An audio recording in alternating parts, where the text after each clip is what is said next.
Welcome to Beyond the Coverage. I'm Chris Horner. In today's edition, the big news. When I woke up, Sepp Kuss, the American rider, will not make the 24 Tour de France. What does that mean for Visma Lease bike? Well, first off, his replacement, Bart Leman, is a first-year European pro when we're talking about riding for the big teams over in Europe. He was professional last year with Human Powered Health, but this is a big step up going from the American team Human Powered Health over to one of the biggest, best teams in the Pro Tour peloton over in Europe, who won the Giro, Tour de France, and Vuelta a España last season. So, losing Sepp is going to have big-time problems for Jonas Vingegaard if his form is a little bit less than what we've seen in the last two Tour de France's. If Jonas Vingegaard has remarkable form like we saw at last year's 23 edition, it won't matter a whole lot during the first 9 stages of the Tour de France because Jonas Vingegaard has the ability to follow attack from Tadej Pogačar, Primož Roglič, or Remco Evenepoel. But let's say we take you back into the altitude training camp in teens for Visma Lease bike, and let's say his numbers before he left there and went over to the Tour de France to start this Saturday, 3 days from now. Let's say his numbers were just a little bit off his best and don't look as clean and sharp as Tadej Pogačar's numbers from the Giro d'Italia, where he smoked everyone for the 24 Giro d'Italia victory. Let's say it's not as sharp. Let's say Primož Roglič, Remco Evenepoel's form gets a little bit better from the Dauphiné, and they're on that remarkable form that we know the Belgian rider and the second Slovenian, Primož Roglič, can achieve for a Grand Tour. If all three of those riders are on sharp fitness, Jonas Vingegaard is going to be missing the power of Sepp Kuss on stage 1 and especially on stage 4. Now, what about Bart Leman? What can Bart Leman really bring to help once Sepp Kuss comes out? Well, we start looking at the resume from Bart. And like I told you, he rode for Human Powered Health, the American team, but this is his first season racing over with the big leagues. And when we look at this year's 24 results from Bart, well, he went 5th at the Tour Down Under, but they're not big climbs over there. So it's hard to judge from there other than he's a good rider. We go over to Norway, which just wrapped up a little bit ago, and we see he was second on the general classification. And I remember watching stage 4 where he was able to follow the tacks on the final climb, but it was just a bump of a climb. It wasn't even a mountain, and you don't even call it a climb. Maybe a hill, maybe a berg you would call it, but he was second on the general classification, so he's certainly no scrub. He's got to be a solid rider, but can he go deep in the Tour de France mountains to replace Sepp Kuss? I think that's a tall order, but when we look back at Dauphiné at his results on stage 8, well, he finished top 30 up there on stage 8, but he wasn't in the front group being able to help the form there of Jorgensen attacking Primož Roglič on stage 8. So he can't go deep at this moment into the Tour de France. I don't see it happening, but he is a quality rider, and he's so new. He's 28 years old, so he's not a neo-pro, but he kind of is a neo-pro, right? So first big season in Europe, can he go deep? I don't think he can replace Sepp Kuss, which means early in the first week for stage 1, for stage 4 of the Tour de France, Jonas is losing a super domestique like Sepp Kuss that can look after him if he's coming off just a few hundred meters from the top of the climbs. You would have Sepp Kuss that can be able to pace you and bring you back on, while you have a rider like the American, Matteo Jorgensen, who possibly has the form to follow the favorites. We haven't seen that. I know he won Paris-Nice, but we haven't seen that level of power per watts per kilo out of the American rider Jorgensen. We just know that we have seen very close to those numbers, because you don't win Paris-Nice without having good numbers. You don't win the one-day classic Dwars-Door-Vlaanderen without having good numbers. But he still didn't solo like Tadej Pogačar has, like Primož Roglič has, like Remco Evenepoel has, or Jonas Vingegaard, his teammate, has done in the past either. So when we look at Visma Lease bike, missing Sepp Kuss in the first week for Jonas Vingegaard, if he's under form, is going to be a crisis. If he was on remarkable form, it's not so important during the first week of the Tour de France, but it will be missed later on one of the mountain stages, certainly somewhere. But if he's on good form and he can do good time trial times on stage 7 and the final stage in Nice when they go up Col d'Ez in the individual time trial, well, Jonas could win the Tour de France just on those 2 individual time trials. But if he wins stage 7 and was to take the race leader's jersey, now all of a sudden he's missing Sepp Kuss. If he does a solid time on stage 7, but he's still within the favorites and just a few seconds back, well, he could still win the individual time trial without Sepp Kuss, and his team might not have to control the mountain stages if he's always capable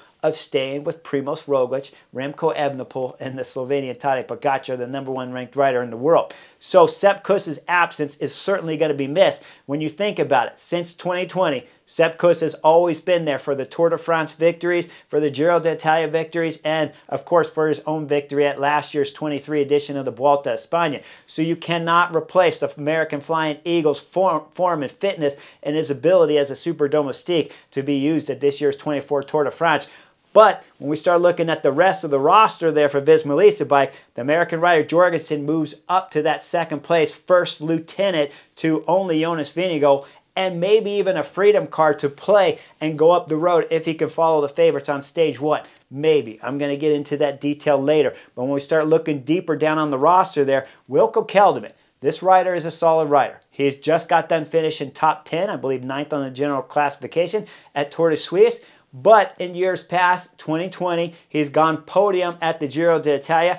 2021, he went 5th at the Tour de France. 2022 on the first mountain stage of the Giro d'Italia, where he was co-leader with Jai Hindley. He had a mechanical dropping down the descent on stage 9. Then he got gapped off from the favorites. If I recall right, just barely made it on, got dropped on the blockhouse climb on stage 9, and therefore didn't have a shot at going for that Giro d'Italia, but did play a role as super domestique for Jai Hindley's win at the 22 Giro. So when we look at Wilco Kelderman, this rider could be something remarkable and very important to Jonas Vingegaard if his form should return to what we saw in 2023. If it doesn't return, it won't matter. Tadej Pogačar, Primož Roglič, Remco Evenepoel, for sure, one of those 3 riders are going to have remarkable form, if not all 3 of them. And Jonas Vingegaard will not be able to win this year's Tour de France.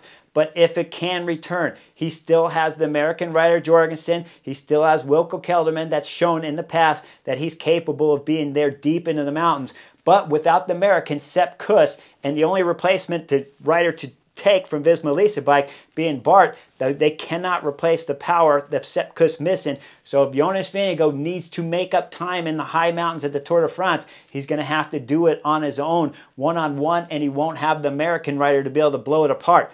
Could be Jorgensen as that replacement, but we have not seen that from Matteo Jorgensen yet at a Grand Tour, although we have seen some good results in 2024 season from the American rider, so he could be something special, and that might be the replacement for Sepp Kuss, where Jorgensen drops up into that super domestique role where Sepp Kuss would have normally filled in.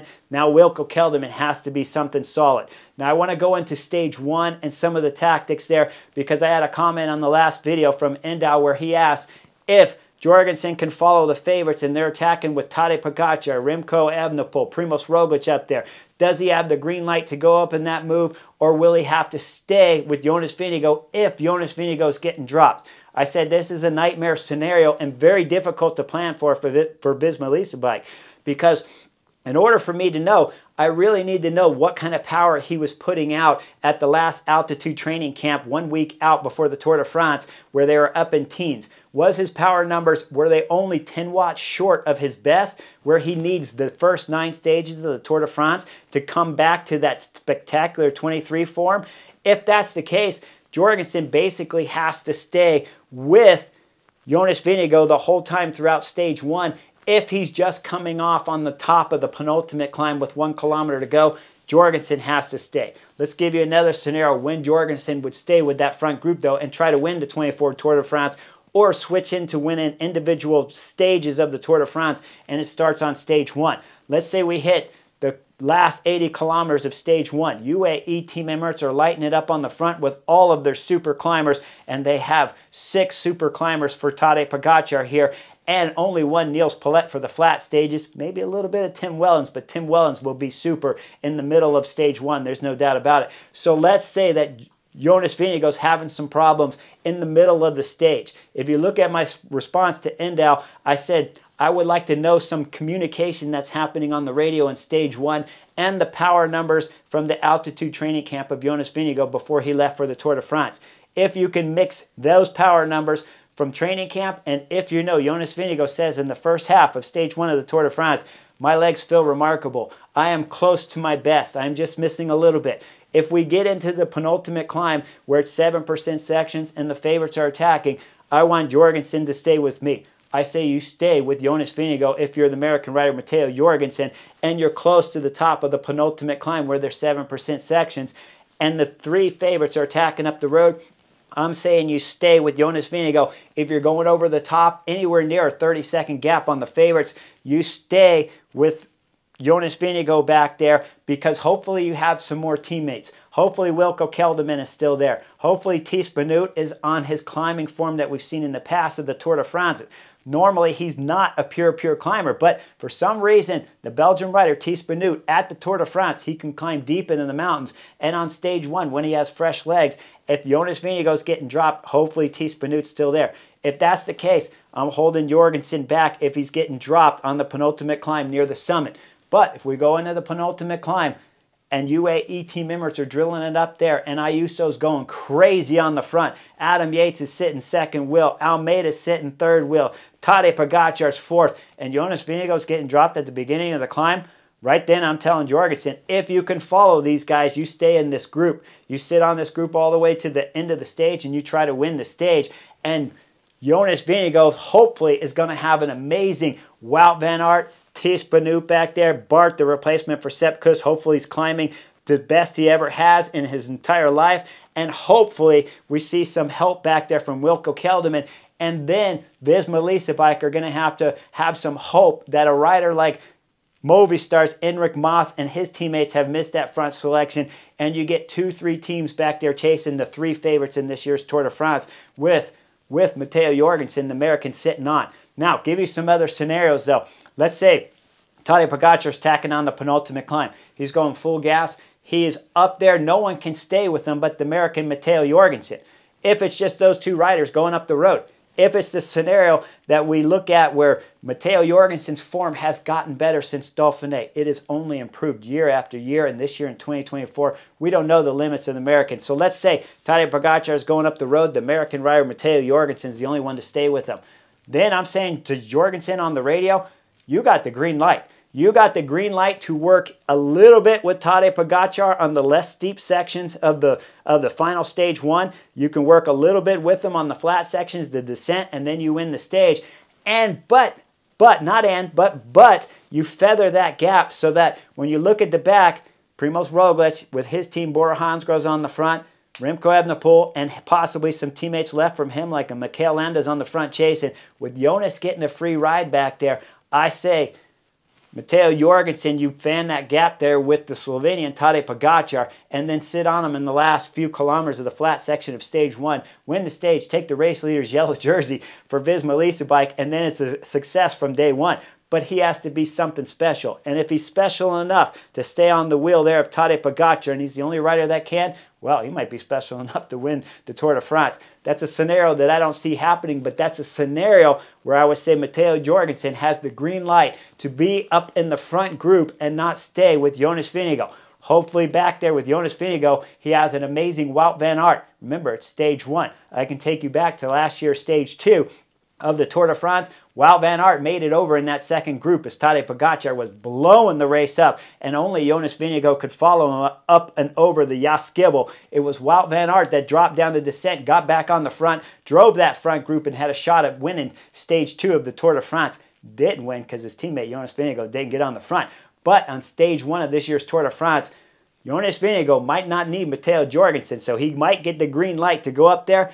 But if Jonas Vingegaard doesn't have teammates wrapped around him, if the 3 favorites are up there and Tadej Pogacar is one of them, Primož Roglič, Remco Evenepoel is the other, Matteo Jorgensen has to stay with Jonas Vingegaard and pace him up over the climb and find a way to get him back on, because if he can't follow Tadej Pogacar, Matteo Jorgensen wasn't going to win the Tour de France anyways. And Jonas Vingegaard, we know, is the only rider at this moment from Visma Leasebike that has produced the kind of power and numbers that it would take to beat the other Slovenian, if not the other 2 Slovenians, here at the Tour de France. So everyone from Visma Leasebike, before they go to bed on Friday night, they have to be told in detail how the race will evolve and how they can be prepared to help Jonas Vingegaard. And Jonas Vingegaard has to be absolutely solid with his sensations on stage 1 to tell his teammates, I am not 100% perfect. I might need some help. I might lose 30 seconds. If it's a case of losing 30 seconds, I'm holding everyone with Jonas Vingegaard.